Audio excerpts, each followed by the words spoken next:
bilang ke saudara, hati yang gembira adalah obat. Amin. Bersukacitalah, itu adalah perintah Allah yang harus saudara dan saya lakukan. Come on, dijadikan saudara dan saya lebih dari pemenang. Haleluya. Oh yeah, yeah. Oh, oh. Kami mau bergembira, bersukacita, bahagialah kami. Oh yeah. Haleluya. Dengan pujian ini bersama-sama. Are you ready? Haleluya. Katakan. Hati yang gembira adalah obat, seperti obat hati yang senang. Tapi semangat yang patah, keringkan tulang. Come on. Hati yang gembira, Tuhan senang. Oh, oh yeah. Mari bergembira. Jemaat Tuhan, mari angkat suaramu. Lakukan, naikkan pujian ini bersama. Shalom, selamat pagi Bapak Ibu Saudara sekalian. Puji Tuhan. Kemarin seluruh dunia merayakan Hari Kasih Sayang ya. Tetapi satu kebenaran bahwa setiap kita, orang-orang yang telah menerima kasih dari Tuhan, kita merasakan kasih sayang Tuhan setiap waktu. Amin. Boleh saya mengajak kita bangkit berdiri dan bilang ke kanan kiri depan belakangnya, aku mengasihimu. Tuhan Yesus mengasihimu. Amin, haleluya. Begitu lebar, begitu dalam, begitu panjang, begitu tinggi kasih setia Tuhan di dalam kehidupan kita. Dan biarlah hari ini kita boleh merayakan kasih dan kebaikan Tuhan di dalam kehidupan kita. Mari kita tundukkan kepala, kita berdoa. Kami mengucap syukur buat kasih dan kebaikan-Mu Tuhan. Engkau sungguh baik dan Engkau telah menunjukkan kasih setiamu. Setiap hari selalu baru rahmat-Mu bagi kami. Hari ini kami mau merayakan kasih dan kebaikan Tuhan. Dan biarlah sorak-sorai kegirangan terdengar dan terjadi di tempat ini. Di dalam nama Tuhan Yesus, kita semua yang bersuka cita dan rindu merayakan kebaikan Tuhan, sama-sama katakan amin. Berikan kemuliaan bagi Yesus, Tuhan Raja di atas segala raja. Haleluya.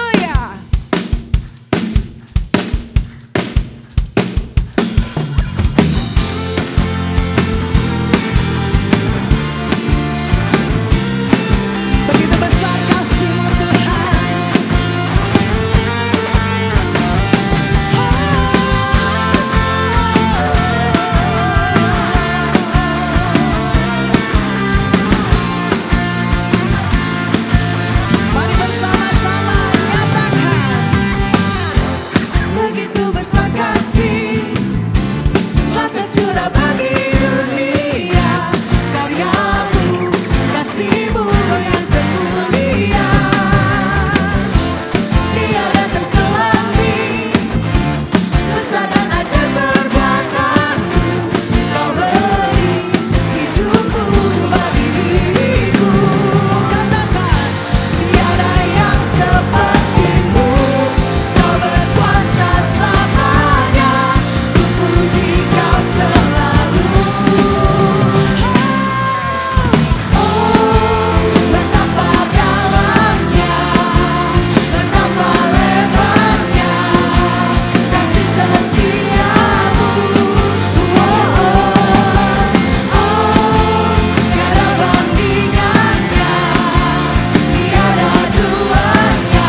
setiamu. Oh, oh, oh, tiada bandingannya, tiada duanya, tiada sepertinya. Oh, betapa dalamnya, betapa lebarnya kasih setiamu. Oh, oh, oh, tiada bandingannya, tiada duanya, tiada sepertinya. Yesus Tuhanku. Oh, oh, oh,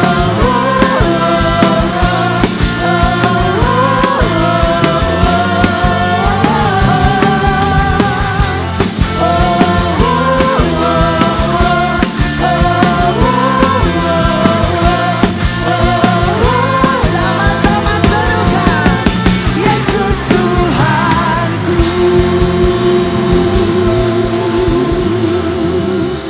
Haleluya. Kasihnya begitu besar dalam setiap kehidupan kita, amin. Nggak bisa terselami oleh akal pikiran kita. Nggak bisa terjangkau dengan pikiran kita. Amin. Mari kita bertepuk tangan bersama-sama. Kasih yang begitu besar, lebih kuat dari dosa. Kasih yang menemukanku, selamatkan dan pulihkanku. Ku naikkan syukurku, ku tak akan berhenti memuji, meninggikan namamu, selalu menari memuliakanmu.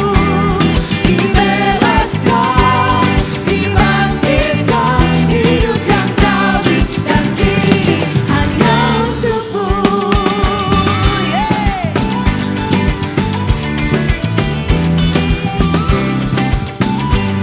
Sekali lagi nyatakan, kasih yang begitu besar, lebih kuat dari dosa. Kasih yang menemukanku, selamatkan dan pulihkanku. Ku naikkan syukurku, ku tak akan berhenti memuji, meninggikan namamu, selalu menari memuliakanmu. Dibebaskan, dibangkitkan, hidup yang kau beri dan kini hanya untukmu. Amin. Kami bersyukur Tuhan buat kasih-Mu. Mari bersama-sama katakan, ku naikkan syukurku, ku naikkan syukurku, ku tak akan berhenti memuji, meninggikan namamu, selalu menari memuliakanmu. Dibebaskan, dibangkitkan, hidup yang kau beri dan kini hanya untukmu. Tak akan berhenti memuji, meninggikan namamu, selalu menari memuliakanmu. Dibebaskan, dibangkitkan, hidup yang kau beri dan kini hanya untukmu. Hidup yang kau beri dan kini hanya untukmu.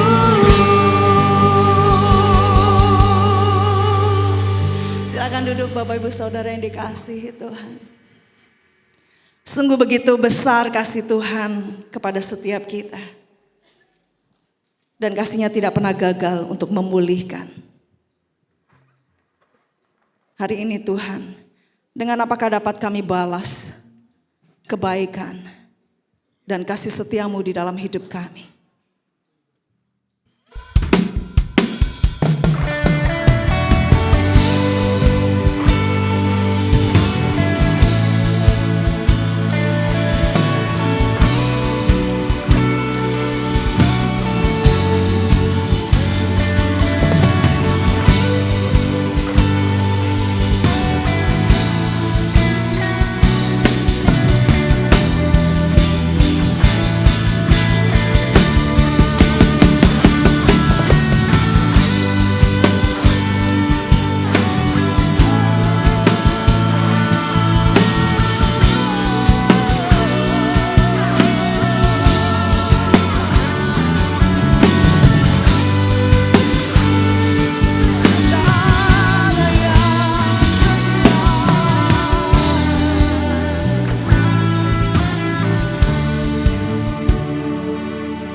Demikianlah Engkau mengasihiku, Kau jadikan biji matamu, Kau berikan semua yang ada padamu, seperti Bapa sayang anaknya.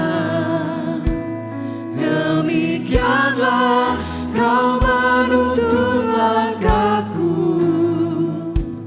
hari depan indah Kau beri, rancanganmu yang terbaik bagiku. Saya mengundang kita bangkit berdiri. Bapa, besar sungguh kasih setiamu, nyata sungguh perlindunganmu, tak satu kuasa mampu pisahkan aku dari kasih-Mu. Bapa, ajarku selalu hormati-Mu,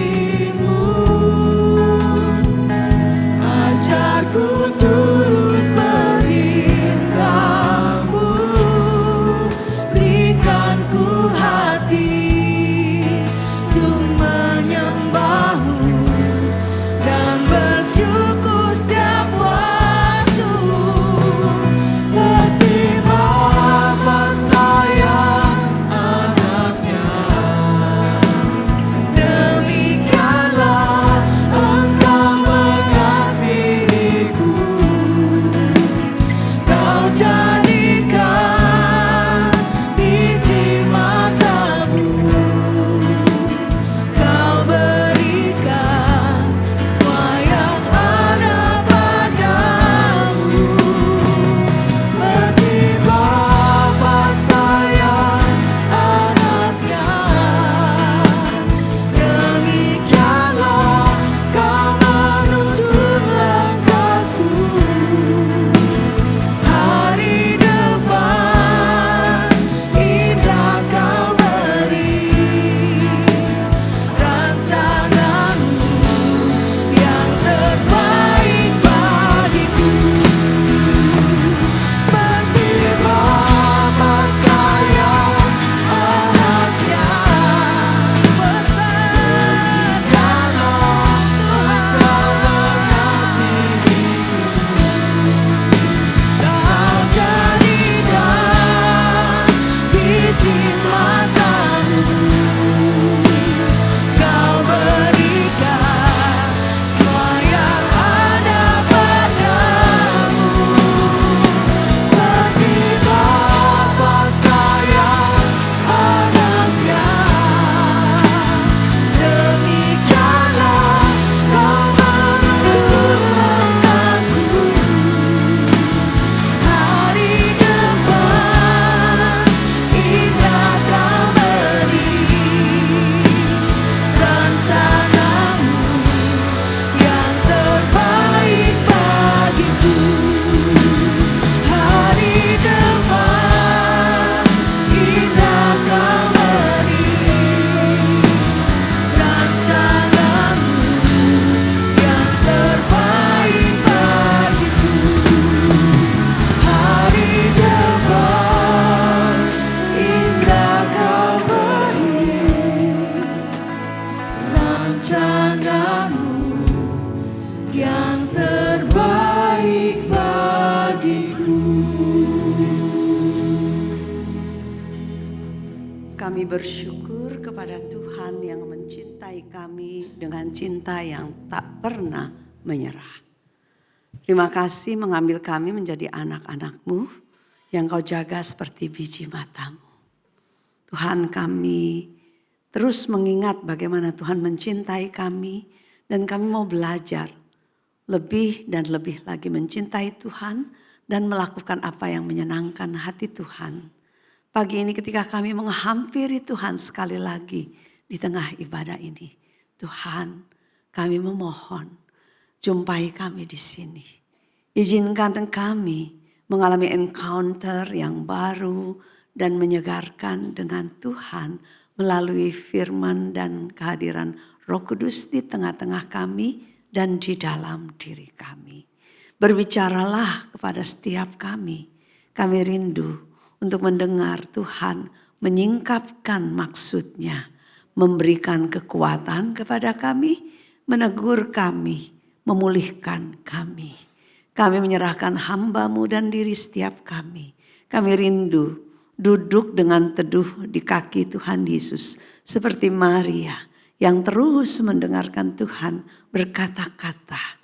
Tuhan, teduhkan hati dan pikiran kami agar kami boleh menyimak seperti yang Tuhan rindu. Lihat ada pada diri kami di dalam ruangan ini. Dengar doa kami Tuhan. Di dalam nama Tuhan Yesus kami memohon dan berdoa. Amin. Jemaat dipersilakan duduk. Selamat pagi Bapak Ibu yang kekasih. Selamat pagi. Oke, aku kira tadi nggak kedengeran ya. Saya diberikan sebuah tema tentang tough love. Ini adalah satu tema yang saya yakin di satu dan lain waktu sebagai orang yang diberikan oleh Tuhan potensi, kapasitas, kebutuhan untuk mencintai dan dicintai bisa alami atau mungkin sedang mengalami atau akan mengalami. Ketika kita berbicara tentang tough love, sebenarnya apa sih yang kita akan pelajari? Ada satu kisah yang ingin saya sampaikan berbicara tentang hal ini. Kalau kita melihat apa yang saya mau katakan ini, kita akan bisa relate kepada situasi ini. Seorang wanita bernama Maya menikah dengan seorang yang bernama Ryan. Mereka sudah menikah selama 3 tahun. Di dalam 3 tahun pernikahan mereka adalah couples yang saling mengasihi. Mereka adalah couples yang saling mengenal kelebihan dan kelemahan masing-masing. Ryan seorang laki-laki yang baik, bekerja, bukan gak bekerja, bukan mau kondo ya. Dia bekerja dan suami istri memang bekerja seperti itu. Tapi Ryan itu memiliki satu kebiasaan buruk. Siapa sih di antara kita yang gak punya kebiasaan buruk, betul? Dia punya kebiasaan buruk. Yaitu kalau dia sedang stres dengan pekerjaannya, maka dia akan menenggelamkan diri di dalam games. Banyak sekali couples muda saat ini bergumul dengan kebiasaan ini ya. Karena di ruang konseling saya itu banyak yang istri-istri yang datang gitu ya. Ngomel soal itu ya. Nah Ryan memiliki kelemahan seperti ini. Dan karena tuntutan situasi pekerjaan yang tidak terlalu sehat di perusahaan mereka. Di perusahaan yang tempat dia bekerja. Dia tambah tenggelam di dalam kebiasaan ini. Dan tanpa sadar menggunakan lebih banyak uang termasuk tabungan bersama untuk melayani kebutuhan ini. Untuk bisa membeli apa yang dibutuhkan untuk games yang sedang dimainkan. Di awal situasi seperti itu, ketika Maya menyadari hal ini, dia mencoba untuk memahami. Dia berbicara kepada dirinya, ini mungkin hanya satu waktu, bahwa dia sedang tertekan, dia sedang stres. Ya udah dimaklumi ya. Sama seperti para istri-istri yang baik. Memaklumi gitu ya. Tapi ini berjalan selama waktu yang dia gak tahu akan berhenti sampai kapan. Dia mulai bergumul. Sebagai seseorang yang mencintai suaminya. Dia ingin memahami. Tetapi dia juga merasa khawatir. Karena gak tahu stres ini akan berhenti di mana. Kebiasaan ini akan berhenti ataukah akan semakin memburuk. Maka berbicaralah dia kepada seorang mentor yang membimbing mereka. yang kenal betul seorang Maya. Dan mentor ini mulai memberikan kepada dia sebuah wawasan. Apa yang sebenarnya dilakukan oleh dia sebagai seorang istri ternyata adalah satu sikap dari para pribadi yang enabler. Ya, enabler adalah seseorang yang merasa dirinya perlu menjadi penyelamat, tetapi penyelamat yang keliru bagi pasangannya. Dia pikir dia sedang mengasihi Ryan yang sedang stres. Dia pikir dia sedang melakukan hal yang baik.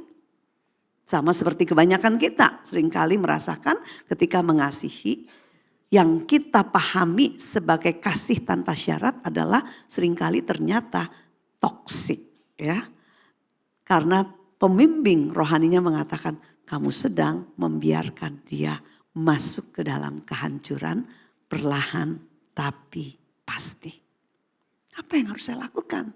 Dia bertanya kepada pembimbing rohaninya. Dan pembimbing rohaninya mulai memberikan kepada dia beberapa hal untuk dia mengerti.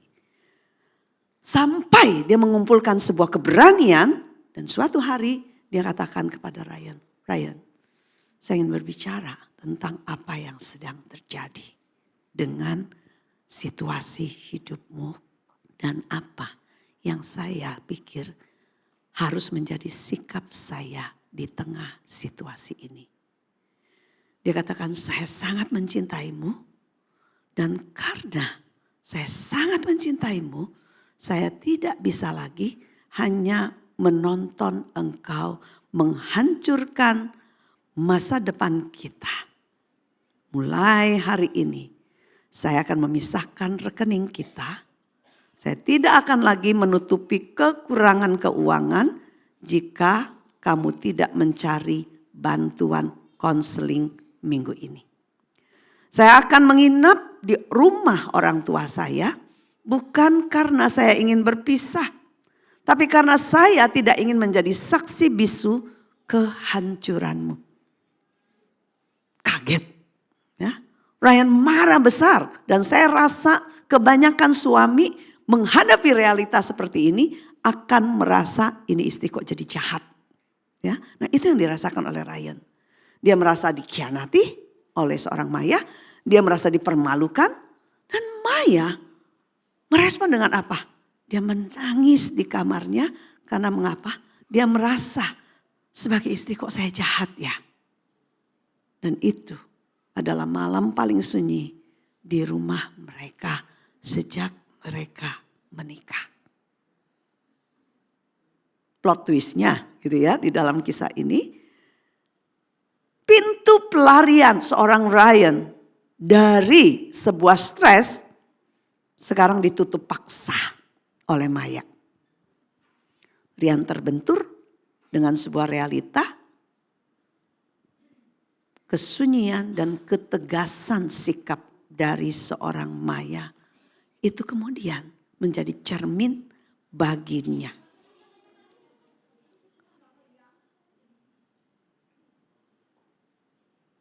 Enam bulan kemudian Ryan berdiri di sebuah persekutuan pria dan dia mengatakan seperti ini. Istriku menyelamatkan hidupku bukan dengan memanjakanku, tetapi dengan berani membuatku merasa tidak nyaman agar aku tersadar. Kasih yang tangguh, tough love, kasih yang berani berdiri di atas kebenaran demi sebuah pemulihan. Kasih yang berani mengatakan tidak ketika itulah yang tepat untuk dilakukan. Kasih yang berani mengatakan cukup ketika situasi itu memang tidak bisa dibiarkan berlangsung. Dan kasih yang berani mengatakan hentikan karena itulah yang terbaik untuk sebuah kehidupan. Bapak Ibu yang kekasih, di dalam kehidupan kita seringkali kita mempercayai sebuah mitos. Mitos yang dengan mudah diterima oleh setiap kita. Bahwa kasih berarti selalu harus menyetujui. Kasih harus selalu bisa menerima. Kasih seharusnya tidak membiarkan konflik terjadi. Dan kasih seharusnya tidak membuat pasangan atau orang yang kita kasihi merasa tidak nyaman atau tidak senang. Kasih harus menyenangkan. Itu mitos. Tapi kebanyakan kita buy-in, kita membeli hal itu. Kita lebih alami mungkin ya untuk melakukan hal itu sebagai orang yang mengasihi. Betul? Dan orang yang dikasihi mengharapkan hal itulah yang mereka terima dari orang yang mengatakan I love you. Ya. Dan setiap kita seringkali merasa ini merupakan hal yang Kristiani. Karena bukankah Alkitab mengajarkan kepada kita kasih itu tidak bersyarat, betul? Kasih itu menutupi banyak kesalahan. Betul, itu firman Tuhan. Dan itu diperintahkan untuk diterapkan oleh kita diperintahkan Tuhan untuk dilakukan oleh kita pada certain condition. Not every situation. Karena di dalam realitanya kasih yang sesungguhnya adalah kasih yang juga berani berkata tidak. Kasih yang berani terpaksa, ya kalau boleh dikatakan, menghadapi konflik demi kebaikan. Dan kasih yang seringkali dengan melukai kita, kita mengizinkan orang yang kita kasihi terluka demi kebaikan mereka. Seorang Henry Cloud yang banyak sekali menuliskan buku tentang boundaries. Dia mengatakan love without limits is enabling. Kasih kalau tidak ada batasan adalah sebuah kasih yang membiarkan. Melakukan pembiaran. Mengizinkan sebuah perilaku buruk untuk terus berlanjut tanpa sebuah konsekuensi. Dan itu adalah bentuk pengabaian terhadap pertumbuhan jiwa seseorang. Kalau kita mengatakan seorang enablers itu adalah seseorang yang tanpa sadar memfasilitasi atau membiarkan perilaku yang buruk, yang merusak diri sendiri, yang disfungsi. Seperti misalnya kecanduan, pornografi ya, atau orang yang melakukan kekerasan fisik atau kekerasan seksual lepas dari konsekuensi. Ada banyak sekali orang tua, ada banyak sekali pasangan yang menjadi enabler terhadap anak atau orang atau pasangannya karena pemahaman kasih yang sebenarnya tidak tepat. Mengapa saya katakan demikian?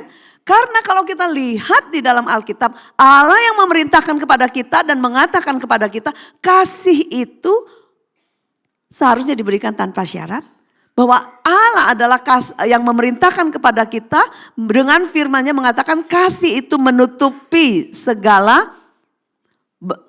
pelanggaran seperti itu, menutupi banyak pelanggaran. Adalah Allah yang juga ternyata menunjukkan kepada kita di dalam situasi tertentu dia menjadi Allah yang mengasihi dengan kasih yang mendisiplin.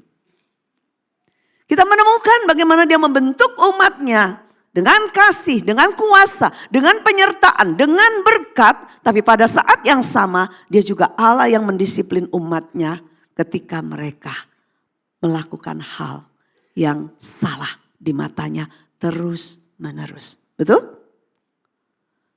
Kalau enggak mungkin umatnya itu dibuang ke Babel. 70 tahun lamanya. Kenapa? Karena mereka melakukan perjirahan rohani, karena mereka melupakan sahabat Tuhan, karena mereka tidak hidup sebagai anak-anak Tuhan yang sedang dipersiapkan untuk menjadi saluran berkat bagi dunia. Dan kita bisa menemukan di dalam Alkitab bagaimana Allah mengasihi tanpa syarat, seperti seorang bapa menanti anak yang terhilang untuk pulang dan menyambutnya ketika dia menghabiskan seluruh harta kekayaan dengan berfoya-foya dan hidup yang hancur. Tapi ketika dia pulang bertobat, Bapak itu merangkulnya dan memulihkan statusnya. Betul? Dan kita menemukan bagaimana Allah memberikan firman yang terus menegur dan kita bisa melihat gitu ya. Hikmat Alkitab yang berbicara kepada kita tentang hal ini. Saya akan mengajak kita melihat di dalam Ibrani pasal yang ke-12. Saya akan bacakan ayat ke-5 sampai dengan ke-11. Dan sudah lupakah kamu akan nasihat yang berbicara kepada kamu seperti kepada anak-anak? Hai anakku, janganlah anggap enteng didikan Tuhan. Dan janganlah putus asa apabila engkau diperingatkannya, karena Tuhan menghajar orang yang dikasihinya. Dan ia menyesah orang yang diakuinya sebagai anak. Jika kamu harus menanggung ganjaran, Allah memperlakukan kamu seperti anak. Di manakah terdapat anak yang tidak dihajar oleh ayahnya? Tetapi jikalau kamu bebas dari ganjaran yang harus diderita setiap orang, maka kamu bukanlah anak, tetapi anak-anak gampang. Selanjutnya dari ayah kita yang sebenarnya kita beroleh ganjaran dan mereka kita hormati. Kalau demikian, bukankah kita harus lebih taat kepada Bapa segala roh? Supaya kita boleh hidup.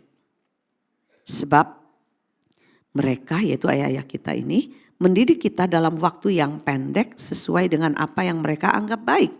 Tetapi dia menghajar kita untuk kebaikan kita supaya kita beroleh bagian dalam kekudusannya. Memang tiap-tiap ganjaran pada waktu ia diberikan tidak mendatangkan sukacita tetapi duka cita. Tetapi kemudian ia menghasilkan buah kebenaran yang memberikan damai kepada mereka yang dilatih olehnya. Kita menemukan di dalam teks yang kita bacakan, Allah itu menghajar, Allah sebagai Bapa surgawi itu menghajar orang yang dikasihinya dan ia menyesah orang yang diakuinya sebagai anak. Kalau kita melihat di dalam teks ini, tentu kita melihat Alkitab juga berbicara tentang aspek yang kebanyakan kita struggle untuk melakukannya. Ya, Amsal mengatakan seorang kawan memukul dengan maksud baik, tetapi seorang lawan mencium secara berlimpah-limpah. Jadi kita menemukan dua bagian ayat ini mengajak kita untuk melihat perspektif tentang kasih yang tegas. Kasih yang berani bersikap berbeda daripada apa yang dibayangkan oleh kebanyakan orang. Di sini bagian Alkitab ini menunjukkan kepada kita bagaimana Allah mendisiplin. Bagaimana Allah menghajar dikatakan pakai kata hajar. Seolah-olah itu adalah sebuah kata yang kayaknya jauh dari bayangan kita tentang Allah yang Maha Kasih akan lakukan kepada kita. Tapi Alkitab menunjukkan kepada kita, He did it. He do it. And He will do it again. Ketika kita memang harus ditolong lewat kasih yang tangguh. Teguran, hajaran yang diberikan kepada orang yang dikasih, yang dianggap sebagai anak ini, yang dikatakan sebagai anak-anak sejati. Itu menjadi sebuah bukti tentang keberhargaan kita. Allah terlalu mencintai kita sampai dia tidak rela kita tidak menjadi seperti yang seharusnya yang dia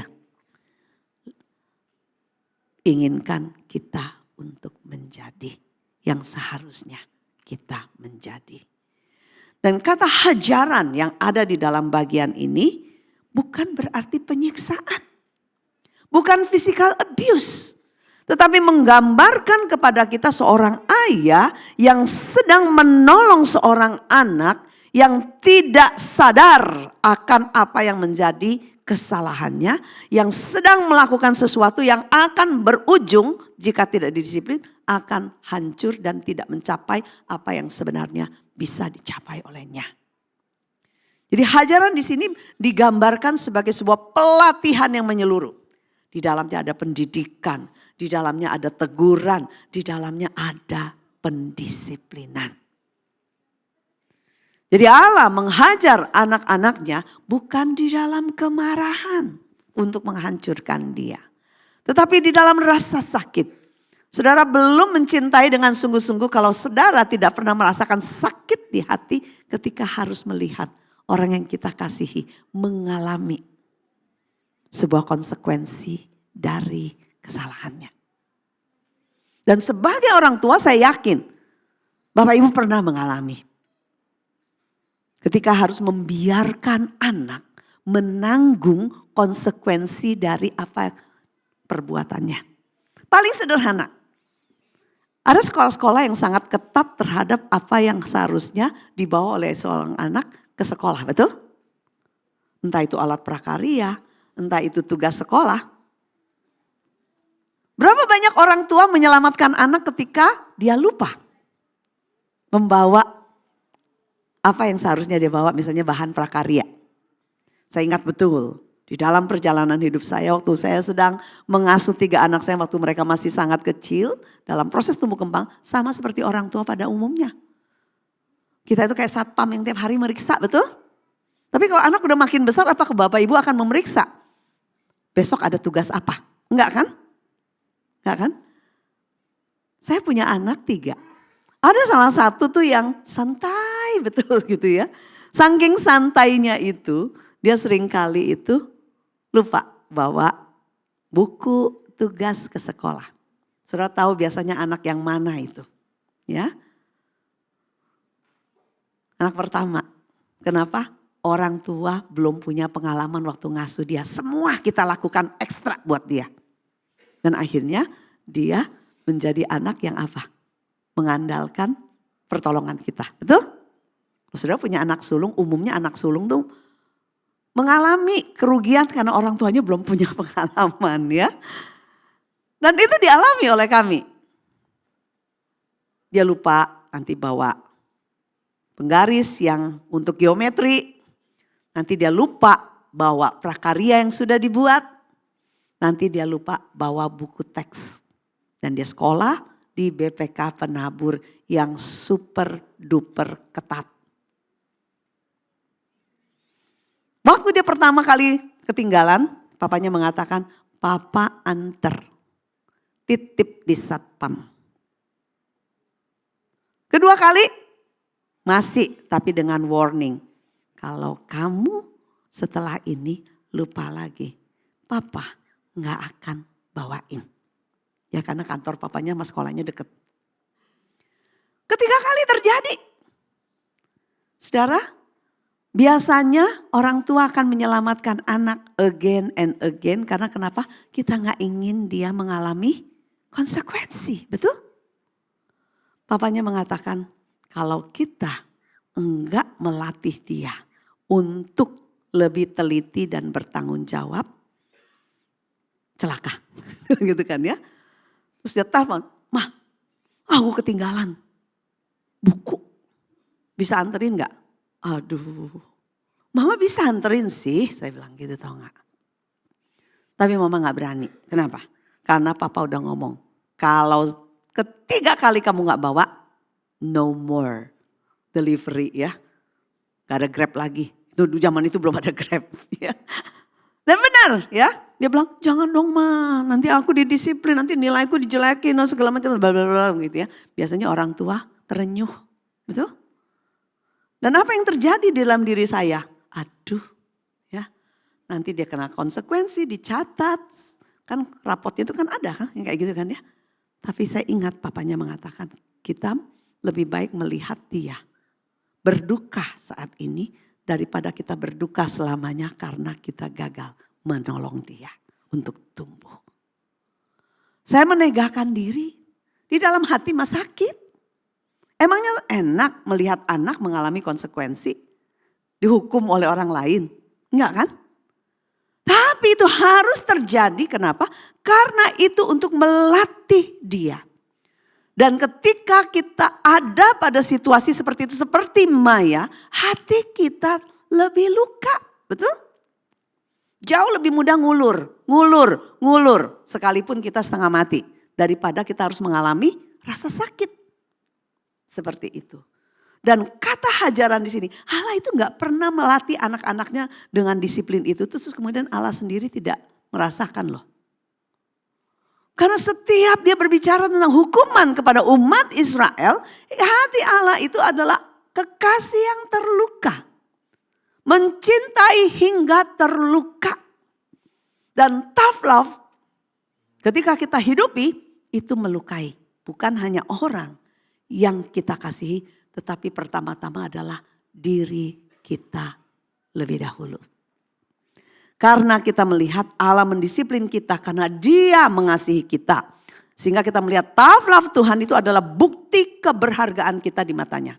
Bukti kita diangkat menjadi anak olehnya.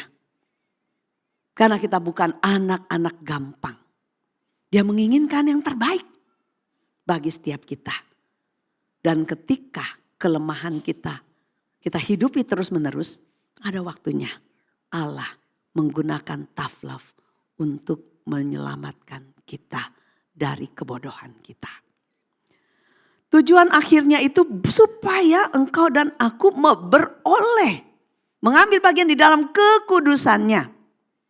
Tujuannya agar kita mendapatkan shalom, damainya. Kita berperilaku, kita bersikap, kita berhubungan dengan orang lain menurut desain dia. Shalom itu artinya sesuatu berfungsi sesuai dengan tujuannya. Shalom itu bukan hanya salam damai. Shalom itu artinya Allah mendesain sesuatu dan sesuatu itu berfungsi seperti tujuan yang dia maksudkan. Dan disiplin, tough love yang Allah kasih kepada kita adalah tujuannya untuk kita bisa masuk ke dalam sebuah perjalanan menemukan. Kita semakin bisa mencerminkan siapa dia dan kita bisa menjadi orang yang hidup sesuai dengan maksud Tuhan bagi diri kita. Shalom Tuhan bagi kita. Kalau tough love itu penting. Kalau tough love itu sesuatu yang sangat bertujuan. Seperti yang Tuhan tunjukkan. Mengapa tough love itu sulit? Betul? Nggak gampang kan? Saya akan mengajak kita melihat. Ketika kita berbicara tentang tantangan untuk bisa mengasihi dengan kasih yang tangguh. Untuk bisa memiliki ketegasan. Untuk menghentikan. Untuk bisa menolong seseorang sadar bahwa itu tidak akan ditoleransi lebih lama seperti seorang Maya terhadap Ryan. Bapak Ibu yang kekasih, akar rohani dari masalah kita nggak bisa mengasihi secara balance. Kita nggak berani untuk melakukan sebuah tindakan kasih yang tegas. Sebenarnya adalah karena di dalam diri kita melihat kita memiliki natur dosa yang membuat kita kemudian melakukan dosa pembiaran. Ya. Saudara, di dalam diri setiap kita itu sekalipun kita sudah menjadi anak-anak Tuhan, ada kedagingan yang harus terus kita evaluasi dan kedagingan yang perlu kita tanggalkan, betul? Karena Alkitab mengatakan tanggalkan manusia lama, kenakan manusia baru. Kelahiran baru kita itu di dalam perjalanan kita selama di dalam dunia ini adalah proses untuk semakin hari semakin diubahkan. Lebih seperti Kristus. Bahwa kita bergumul dengan dosa itu adalah pengalaman setiap kita, betul? Kita jatuh bangun dengan dosa yang kita sadari. Ada natur dosa yang masih melekat kepada kedagingan kita. Kita belum sempurna. Sekalipun status kita sudah. Jadi Tuhan menguduskan kita di dalam perjalanan ini ketika kita bekerja sama dengan Roh Kudus Tuhan yang tinggal dalam diri kita. Tapi tidak setiap kita menyadari natur dosa itu seringkali packagingnya itu oke. Packagingnya itu dalam bentuk hal yang terlihat baik. Mengasihi dan gak ingin melukai yang orang yang dikasihi, baik gak? Baik gak? Baik kan? Betul? Memaklumi suami yang sedang stres, mencari pelarian main games, baik gak? Halo? Baik? Baik ya? Mengantarkan barang yang anak ketinggalan untuk dia bisa melanjutkan studinya hari itu, baik gak? Baik. Tetapi yang baik ini seringkali lahir dari natur berdosa kita. Ya. Karena kita melihat bagaimana dosa itu bersifat seperti parasit. Dia tumbuh subur jika diberikan ruang.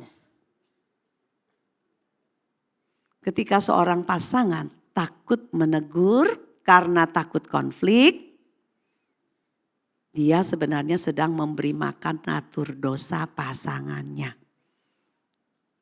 Dan memberi makan natur dosa dirinya. Nanti kita lihat kenapa, ya. Dan kita melihat kejatuhan Adam dan Hawa itu memberikan kepada kita sebuah gambaran tentang gagalnya Adam menggunakan tough love. Kenapa?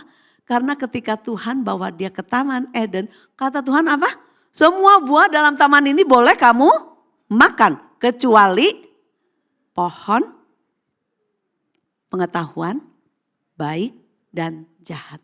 Aneh ya, seluruh taman semua buah boleh, cuman satu yang gak boleh. Tapi yang diinginkan oleh Hawa itu justru yang satu itu. Manusia itu memang aneh. Ya, gak pernah merasa cukup. Yang dilarang makin diinginkan. Ya kan? Coba sudah menikah, istri baik, suami baik. Bebas melakukan hubungan seks sebagai pasangan. Betul? Karena udah sah. Tapi seringkali tergoda dengan yang bukan pasangan. Kenapa? Air curian kata Amsal memang manis rasanya. Ya, sensasi ketegangan gak ketahuan atau hampir ketahuan itu dinikmati oleh natur dosa gitu kan ya. Ya lah Bu, ada pasangan yang bilang sama saya begini, sayur asam terus bosen kali. Sekali-sekali pengen lodeh. Ya kalau makanan boleh, tapi kalau soal urusan pasangan dalam hubungan suami istri enggak. Enggak ada pembenarannya apapun itu. Ya kan? Nah kita melihat Adam gagal menghentikan Hawa yang tergoda dengan buah yang menjadikan dia seperti Allah. Bisa menjadi seperti Allah. Dan kita melihat Hawa mengambil buah itu. Tapi Adam diam. Bahkan ikutan.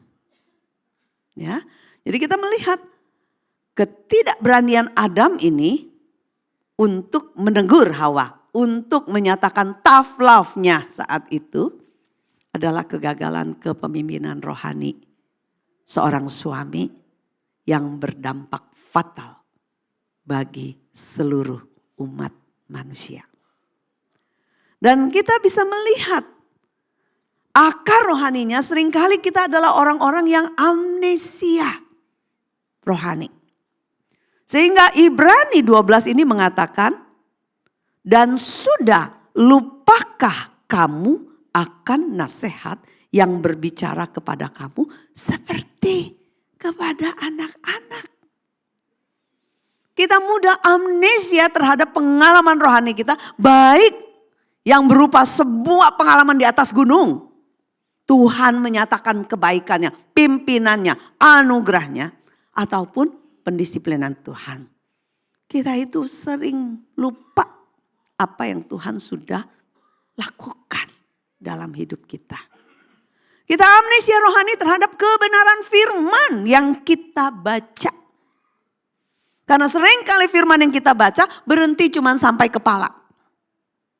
Tidak turun ke hati, merubah perbuatan.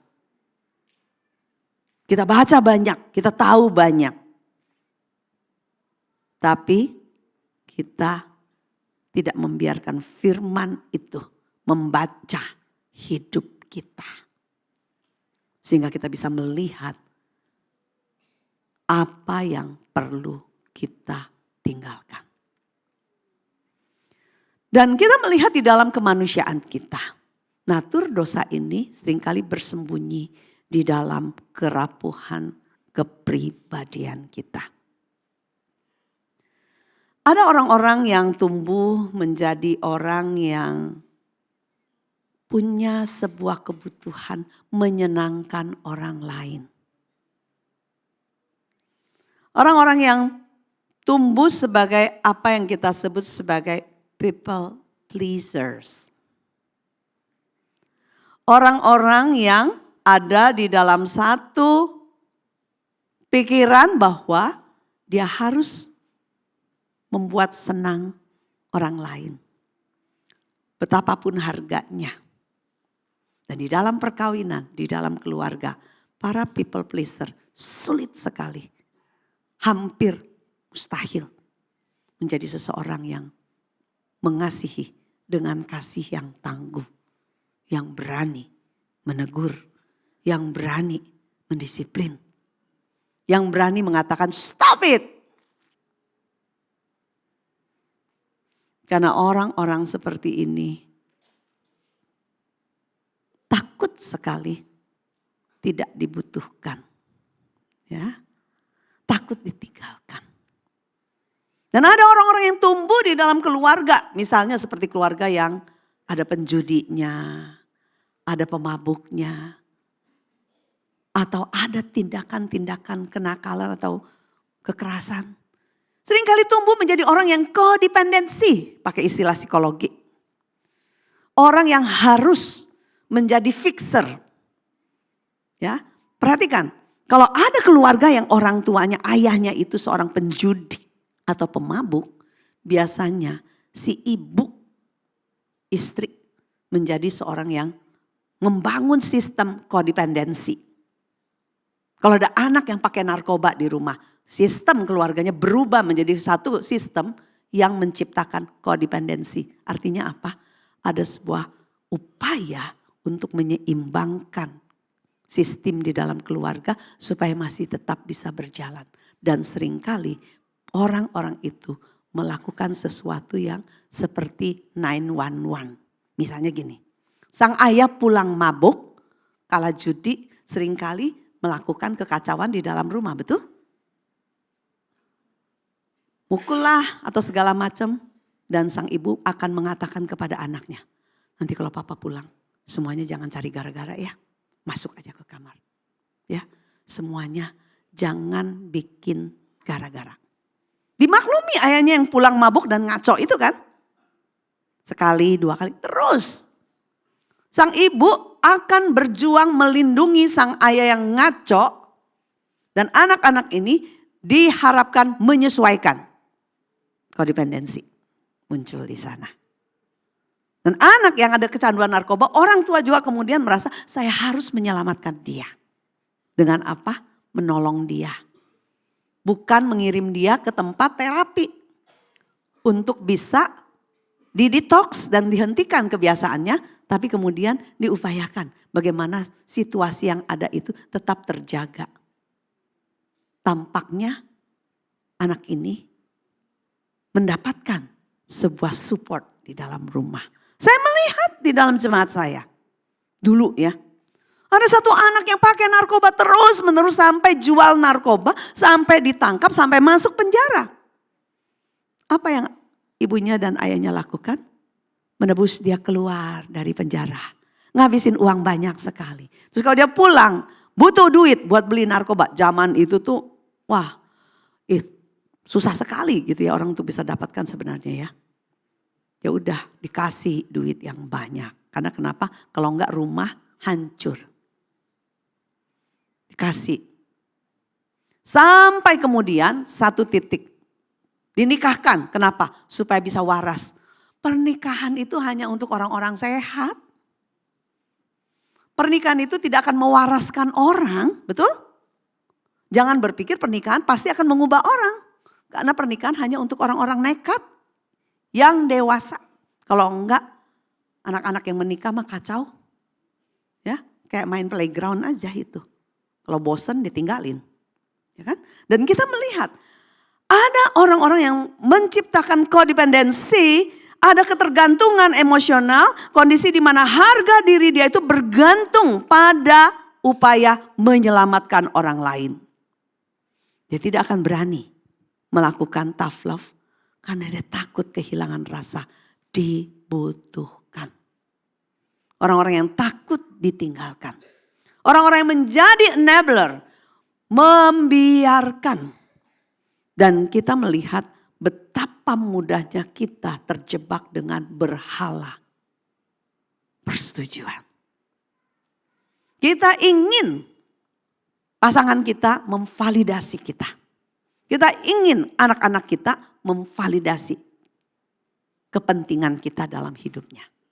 Padahal kita sedang menjadi orang-orang yang membiarkan mereka hancur secara pasti. Ada dosa yang disebut dengan commission, yaitu dosa yang melakukan perbuatan jahat. Kita kebanyakan tidak akan dengan sengaja melakukan kejahatan. Betul? Tapi banyak di antara kita, seperti Maya di dalam tahap awal, melakukan sin of omission. Apa itu sin of omission? Sin of omission itu berbicara tentang engkau dan aku tidak melakukan apa yang benar. Engkau dan aku membiarkan. Dan ternyata Alkitab mengatakan kalau kita mengetahui hal yang baik dan kita tidak melakukannya, kita telah berdosa. Sin of omission. Sebuah dosa tanpa perbuatan.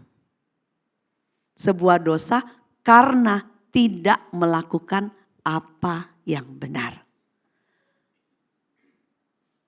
Bapak Ibu, mari kita lihat seperti apa cinta yang lahir dari masalah kepribadian yang rapuh dan cinta yang sehat dari sebuah cinta yang tangguh.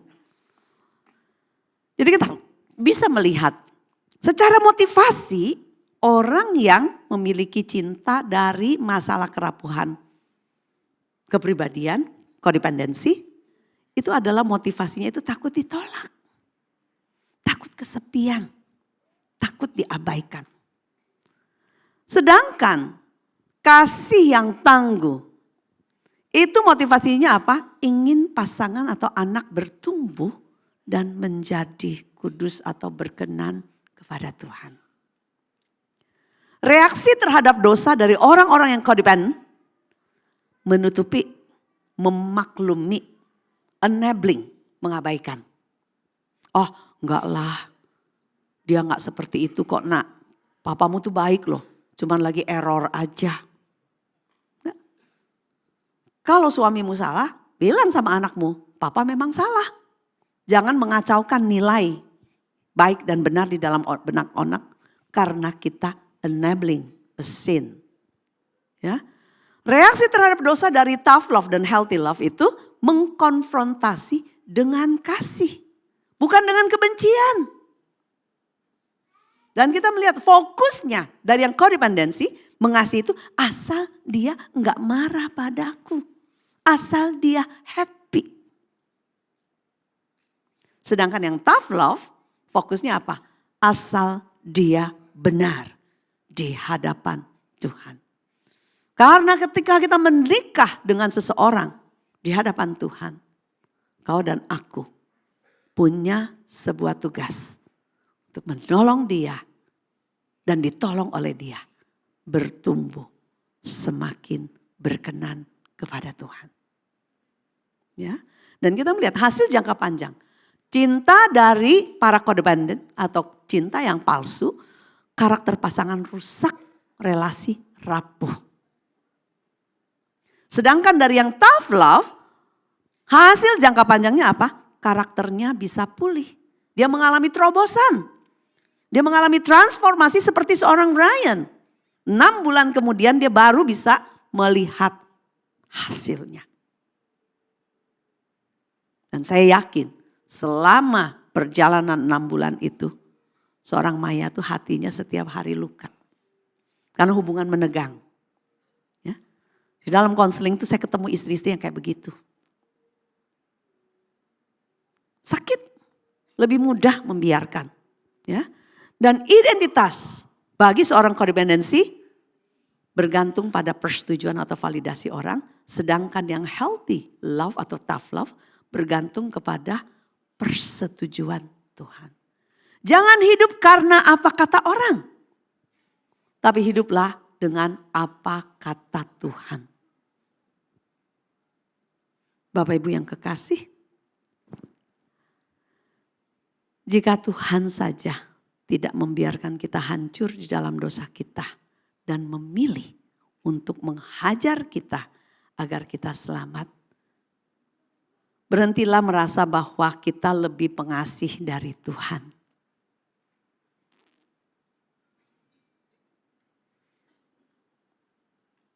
Ketika kita merasa kita mengasihi dengan lebih dari Tuhan, itu bentuknya apa sih? Yaitu dengan cara kita seringkali mendiamkan dosa pasangan atau anak kita. Atau orang lain yang kita kasih. Ketegasan kita adalah alat anugerah Tuhan yang diberikan di dalam tangan kita.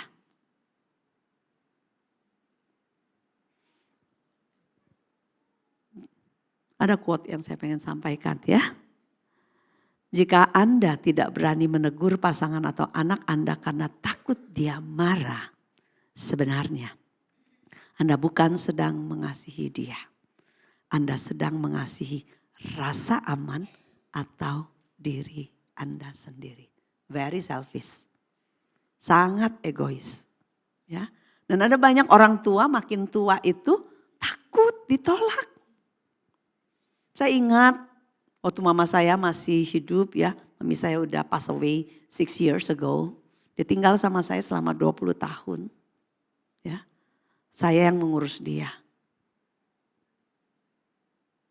Di dalam keluarga itu tidak semua anak bertumbuh dengan sehat, betul?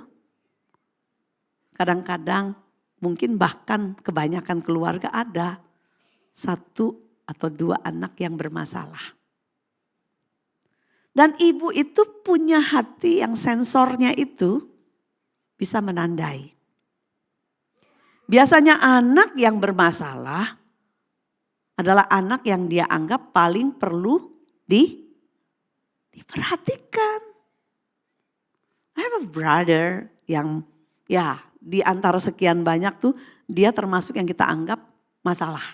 Troublemakers.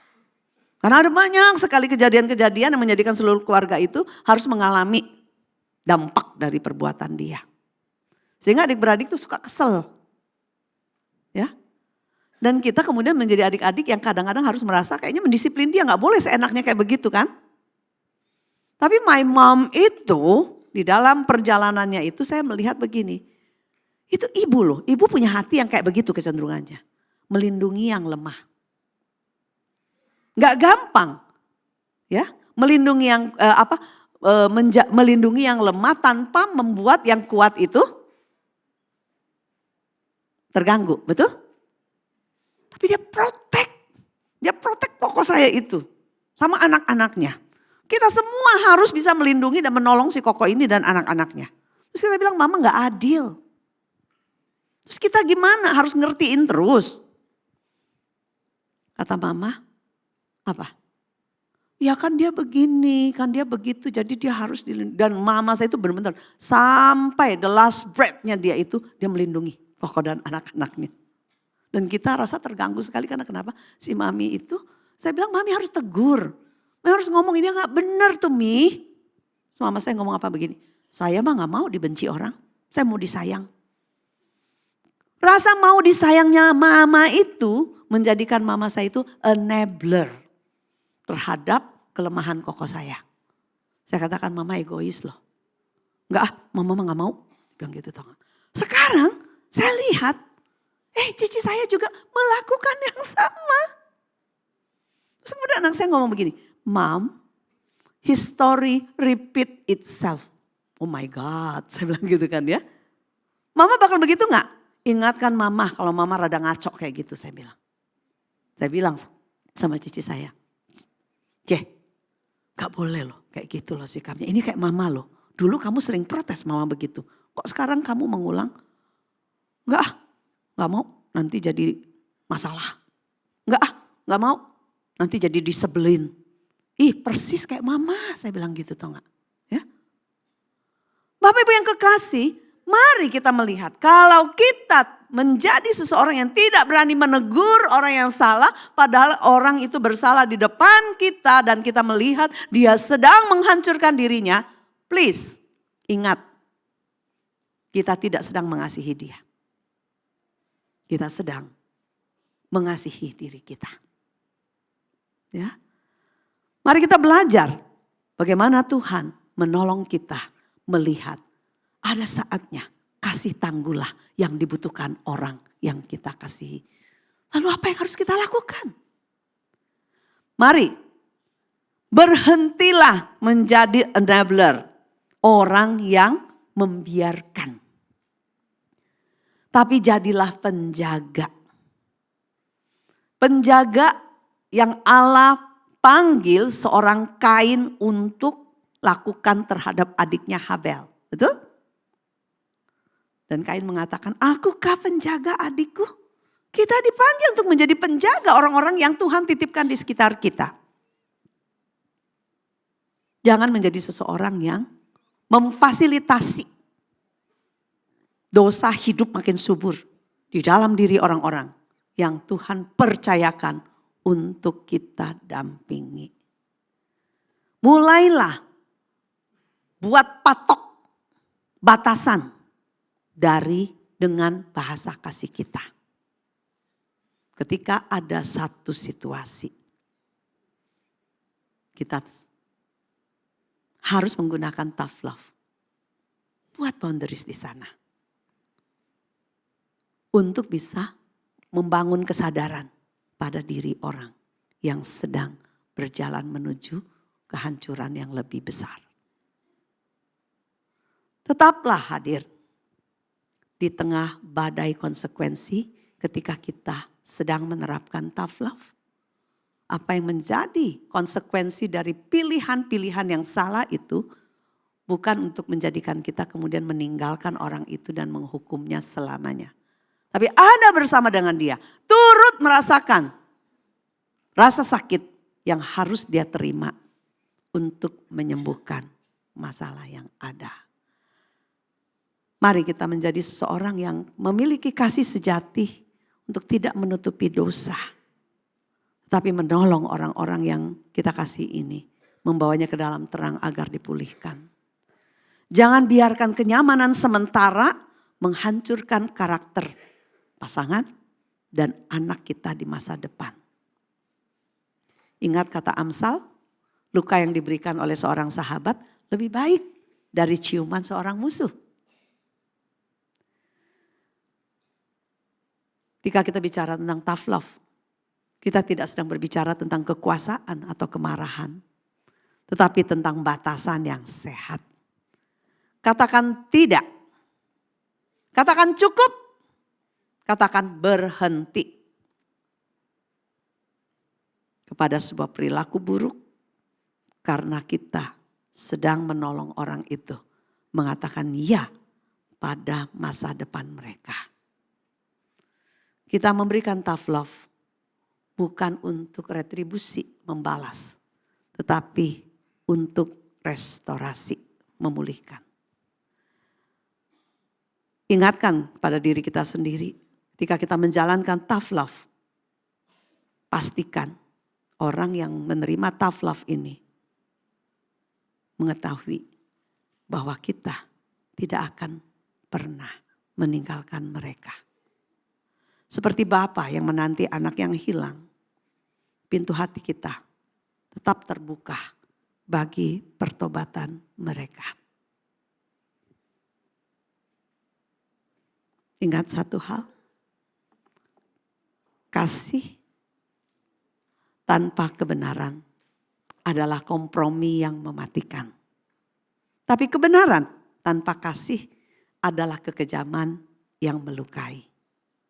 Tetapi kasih di dalam kebenaran adalah kunci pemulihan ilahi. Mari kita berdoa.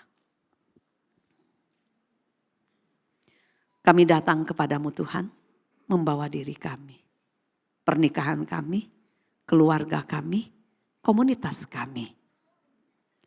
Kami membutuhkan pertolongan daripada Tuhan. Kebenaran firman telah disampaikan. Suara manusia telah berlalu. Namun kami sungguh memohon Roh Kudus Tuhan terus mengingatkan kepada kami di mana kami perlu melakukan perbaikan di dalam mengasihi. Tuhan, jauh lebih mudah bagi kami mengasihi dengan kasih yang lembut. Sangat sulit bagi kami untuk mengasihi dengan kasih yang tangguh. Tapi kami mau belajar dari Tuhan sendiri. Kami mau belajar mencintai hingga terluka di dalam hati kami karena kami mau mencintai dengan benar. Beri kepada kami hati yang terus boleh berfokus kepada Tuhan. Sehingga kami boleh diberdayakan oleh Allah Roh Kudus.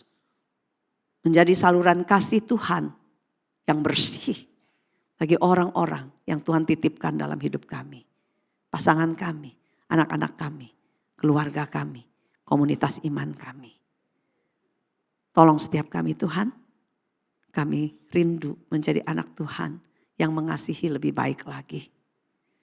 Di dalam nama Tuhan Yesus, kami memohon dan berdoa. Amin.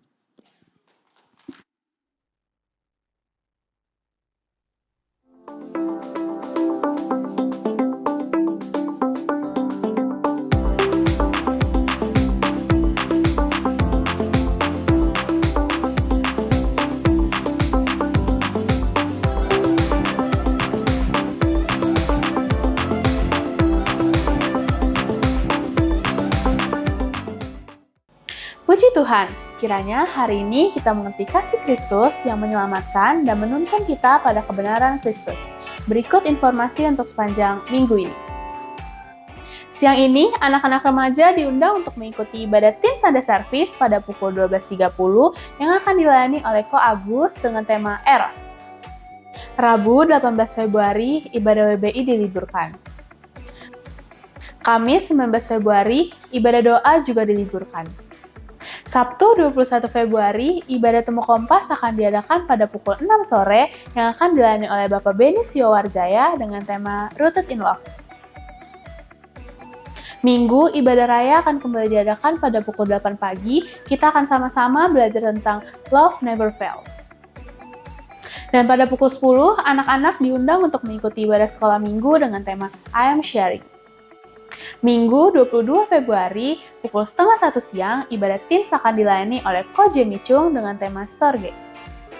Berikut news untuk hari ini, terus miliki kasih Kristus, God bless. Puji Tuhan. Hari ini kita belajar banyak tentang kasih yang tegas, kasih nggak melulu membiarkan, tetapi kasih yang tegas justru menyelamatkan. Yesus mati di kayu salib, bukan membiarkan kita untuk terus-menerus hidup di dalam dosa sehingga pengampunan itu terus ada. Tetapi Yesus mati di atas kayu salib supaya kita dibebaskan dari dosa dan dari hukuman maut. Hari ini kita belajar banyak tentang kasih dan yang saya rindukan adalah bahwa setiap kita jemaat Tuhan terus belajar bahkan menghidupi kasih di dalam kehidupan kita. Karena kasih adalah bahasa yang harusnya itu melekat kepada setiap kita sebagai pengikut Kristus. Kami sangat diberkati oleh kebenaran firman Tuhan yang disampaikan oleh Bu Helen. Tuhan Yesus memberkati di dalam pelayanan keluarga dan juga dalam penggembalaan. Dan saat ini saya akan tambahkan beberapa hal, Bapak Ibu Saudaraku yang terkasih. Saya menyambut setiap kita yang mungkin baru pertama kali hadir di tempat ini. Selamat datang di keluarga besar GBI Jelambar Timur. Jikalau belum ada gereja tetap, kami mengundang kembali untuk mengikuti ibadah di minggu-minggu berikutnya setiap hari Minggu pada pukul 8 pagi. Dan kemudian yang selanjutnya adalah siang hari ini ibadah teens akan diadakan acara spesial, ada dramanya pula ya. Nah mungkin ini pemerannya ya. Ada yang kenal nih artis-artis Jelambar Timur. Silakan bagi Bapak Ibu yang memiliki anak-anak remaja, undang mereka untuk hadir nanti siang ya. Jam 12:30 di lantai 2 akan dilayani oleh Ko Agus dengan tema Eros. Dan kemudian hari Sabtu temu Kompas diadakan pada pukul 6 sore pakai dress code ya. Karena nih kemarin katanya Valentine, 17 Imlek ya. Ala-ala pink sama merah begitulah ya. Silakan bagi para pasangan suami istri sediakan waktu hadir di hari Sabtu tanggal 21 Februari pukul 6 sore. Kita akan dilayani oleh Bapak Beni Siowardoyo. Dan kembali saya mengingatkan bahwa setiap kita jemaat Tuhan, karena kita sudah mengalami kasih Tuhan, biarlah kita juga rindu untuk mengasihi Tuhan dalam bentuk kita mau melayani Tuhan. Ada berbagai bidang pelayanan yang dibuka di gereja Tuhan di tempat ini. Silahkan bagi yang rindu untuk melayani Tuhan, scan barcode ya. Atau diketik aja bit.ly, saya aja lupa ya. bit.ly Jatim Volunteer 2026 ya. Syaratnya yang penting udah dibaptis dan minimal sudah 1 tahun beribadah di GBI Jelambar Timur dan usianya minimal 15 tahun.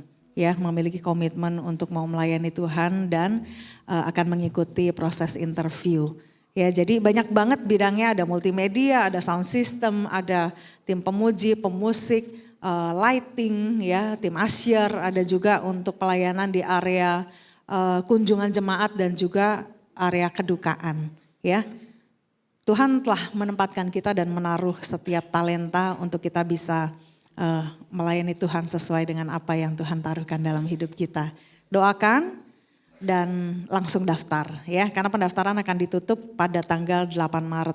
Masih jauh, tetapi doakan supaya apa yang Tuhan mau untuk kita melayani itu benar-benar tepat dan pelayanan kita bisa berdampak. Amin. Puji Tuhan. Dan saat ini kita akan memberikan korban syukur kita kepada Tuhan. Persembahan diadakan 2 kali bagi jemaat yang mengikuti ibadah secara online. Dapat memberikan persembahan secara transfer ataupun scan barcode yang tertera di layar Bapak Ibu. Mari kita bawa persembahan kita kepada Tuhan dan kita berdoa. Engkau sungguh baik menunjukkan kasih setiamu buat setiap kami Tuhan.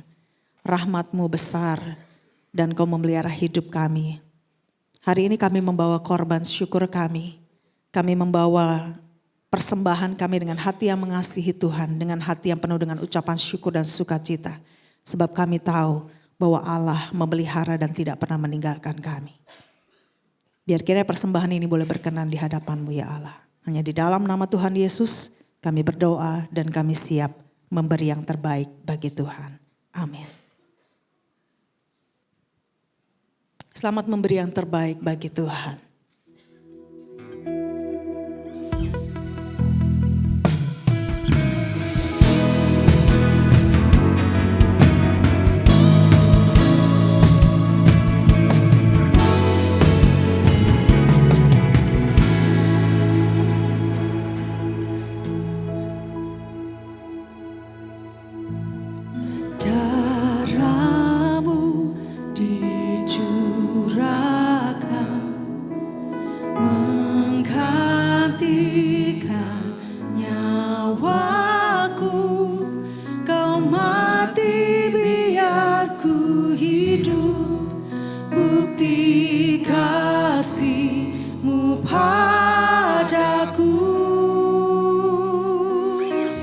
Tiada kata yang dapat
Kami sadar dan menemukan bahwa diri kami dikasihi dan dicintai oleh Tuhan dengan begitu hebatnya, hingga Engkau mau mati bagi kami Tuhan.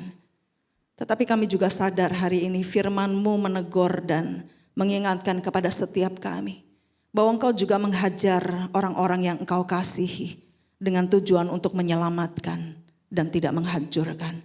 Hari ini bukakan setiap mata hati kami untuk melihat bahwa Tuhan begitu mengasihi kami dan Engkau mendampingi dalam setiap musim kehidupan kami.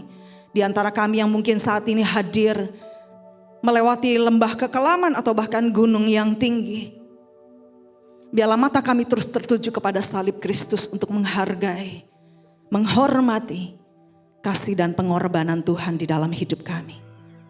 Kami berdoa Tuhan, biar kiranya firman Tuhan tidak hanya tinggal di dalam akal budi kami, tetapi sungguh-sungguh kami kerjakan, kami lakukan, sehingga firman-Mu boleh menjadi daging di dalam kehidupan kami.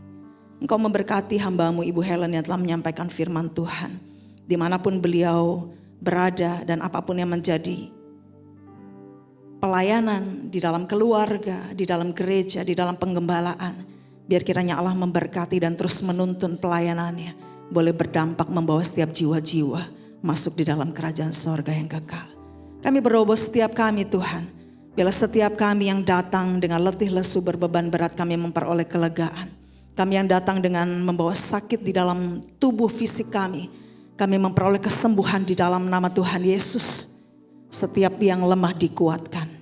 Dan kami pulang siap untuk dipakai Tuhan menjadi berkat, menjadi terang, menjadi garam dimanapun Engkau menempatkan kami. Momen Imlek menjadi momen di mana kami menjadi terang, menjadi saksi Kristus, menceritakan tentang Tuhan, menyampaikan tentang kasih Kristus secara nyata buat sekitar kami. Tuhan, sekali lagi kami mohon, mampukan kami menjadi cerminan Allah di dalam kasih yang nyata. Hari ini arahkan hatimu dan angkat kedua tanganmu. Tuhan memberkati engkau, Tuhan memberkati keluar masukmu, Tuhan memberkati pernikahanmu, Tuhan memberkati keluargamu, Tuhan menjadikan apapun yang kau kerjakan sesuai dengan kehendak Tuhan menjadi berhasil, berdampak menjadi berkat bagi keluarga dan juga bagi sekitarmu. Pulanglah dan jadilah berkat, pulanglah dan terimalah berkat dari Allah Bapa, cinta kasih dari Tuhan Yesus Kristus, persekutuan di dalam Roh Kudus yang akan terus menyertai setiap kita mulai dari hari ini sampai selama-lamanya. Amin.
Selamat hari Minggu, Tuhan Yesus memberkati.